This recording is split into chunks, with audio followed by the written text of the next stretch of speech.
اعوذ باللہ من الشیطان الرجیم بسم اللہ الرحمن الرحیم۔ کیا اذان و اقامت کے بغیر نماز ہو سکتی ہے یا نہیں؟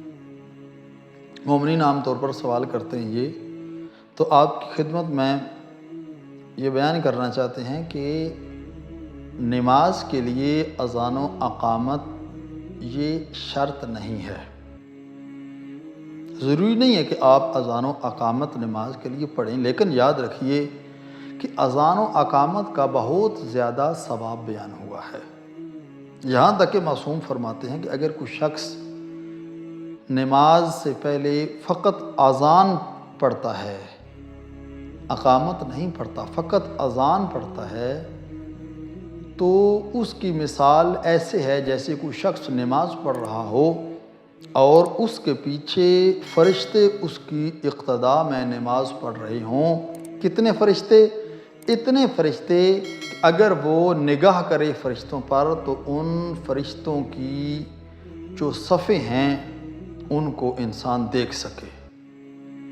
یعنی اتنا ثواب ہے کہ فرشتے اس کے پیچھے نماز پڑھ رہے ہوتے ہیں، ایک لمٹ تعداد، جو لمٹڈ تعداد ہے ان کی، اس کے مطابق فرشتے اس کے پیچھے نماز پڑھ رہے ہوتے ہیں۔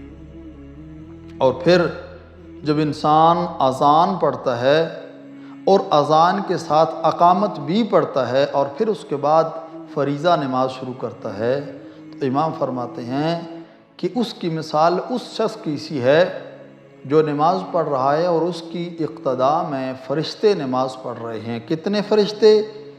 اتنے فرشتے کہ اگر انسان ان فرشتوں کے اوپر نگاہ کرے تو انسان ان کی تعداد کو نہ تو گن سکتا ہے اور نہ انسان کی آنکھیں ان کی تعداد تک پہنچ سکتی ہیں۔